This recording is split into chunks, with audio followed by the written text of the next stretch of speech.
নমস্কার সবাইকে, স্বাগত আমাদের চ্যানেলে। আজকের স্বামী বিবেকানন্দকে নিয়ে আলোচনা করব। তো আজকে একটু বিস্তারিত শাস্ত্রে সম্পর্কে স্বামী বিবেকানন্দ যে স্বাস্থ্য সম্পর্কে যে সমন্বয় দিয়েছেন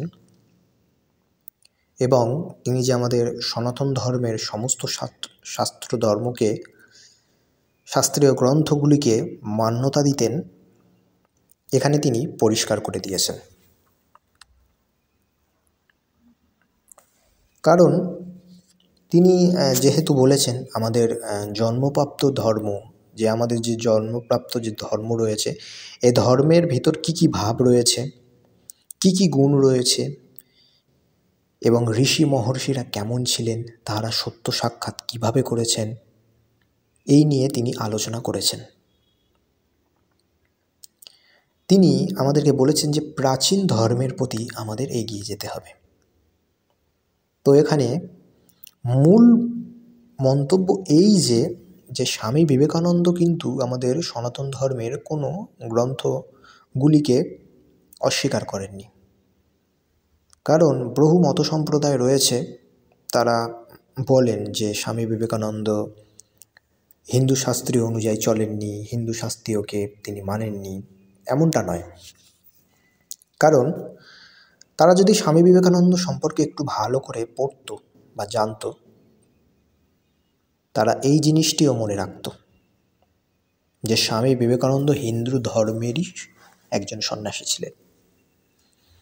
তাহলে শুনে নেওয়া যাক তিনি আমাদের সনাতন ধর্ম সম্পর্কে ঠিক কী বলছেন। তিনি কি আদেও আমাদের শাস্ত্রীয় গ্রন্থগুলিকে মান্যতা দেননি, নাকি শাস্ত্রীয় গ্রন্থগুলিকে সবাইকে জানার কথা বলেছেন? তো চলুন শুনে নেওয়া যাক।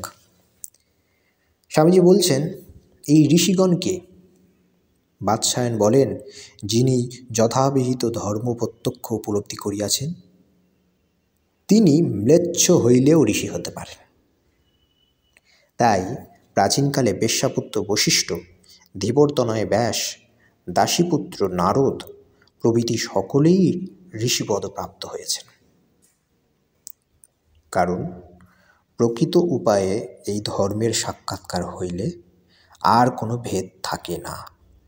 পূর্বোক্ত ব্যক্তিগণ যদি ঋষি হয়ে থাকেন, তবে হে আধুনিক কালের কুলীন ব্রাহ্মণগণ, তোমরা আরও কত মহান ঋষি হতে পারো, সেই ঋষিত্ব লাভের চেষ্টা করো। এখানে কিন্তু স্বামীজি কি বলছেন, এই জায়গাটা গুরুত্বপূর্ণ, খুব গুরুত্বপূর্ণ দিয়ে আমাদেরকে বুঝতে হবে এই জায়গাটা। এখানে তিনি বলছেন যে একজন ম্লেচ্ছ, তিনি যদিও যথাবিহিত ধর্ম প্রত্যক্ষ উপলব্ধি করতে পারে, প্রকৃত উপায়ে সে যদি ধর্মের সাক্ষাৎকার করে নিতে পারে, তাহলে সে ম্লেচ্ছ হলেও ঋষি। সেই জন্য তিনি আমাদেরকে বলছেন যে আধুনিক কালের মানুষদেরকে তিনি তাই বলছেন যে তোমরা তাহলে আরও কত মহান ঋষি হতে পারবে। তারা যদি ম্লেচ্ছ হয়ে প্রাচীনকালে তারা যদি ম্লেচ্ছ হয়ে এত বড় ঋষি হতে পারে, তাহলে তোমরা আরও কত ঋষি হতে পারবে। তাই সেই ঋষিত্ব লাভের জন্য চেষ্টা করো। কেন চেষ্টা করতে বলছেন? কারণ আমাদের প্রাচীন ধর্ম, আমাদের ঋষি ধর্ম অনুযায়ী আমাদের সনাতন ধর্ম। কিন্তু সনাতন ধর্মের শাস্ত্রীয়কে তিনি কতটা মান্যতা দিয়েছেন? তিনি বলছেন, এই বেদ হতে এমন কোনো প্রমাণ দেখাইতে পারো যে ইহাতে সকলের অধিকার নেই। তিনি প্রশ্ন করছেন যে বেদ থেকে কি তোমরা দেখাতে পারো যে এই বেদে কারোর অধিকার নেই? পুরাণ বলছেন বেদের অমুক শাখায় অমুক জাতির অধিকার, অমুক অংশ সত্যযুগের, অমুক অংশ কলিযুগের জন্য। কিন্তু বেদ তো একথা বলছে না। বেদ একথা বলছে না। তিনি একথাও বলেছেন স্মৃতি, পুরাণ, তন্ত্র এই সবগুলিরই ততটুকু গ্রাহ্য যতটুকু বেদের সহিত মেলে, না মিললে সেটা অগ্রাহ্য।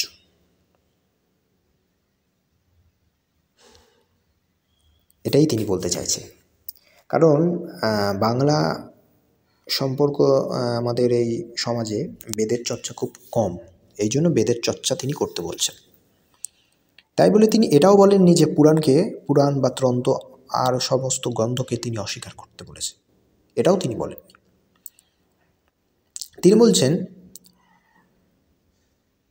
তাহা হইলেও পুরাণে যোগ ভক্তি জ্ঞান কর্মের অনেক সুন্দর সুন্দর কথা আছে, সেগুলি অবশ্যই লইতে হইবে। তিনি যেমন বেদ নিতে বলছেন, তিনি পুরাণকেও নিতে বলছেন। তারপর তিনি তন্ত্রকেও নিতে বলছেন। তন্ত্র সম্পর্কে তিনি এও বলেছেন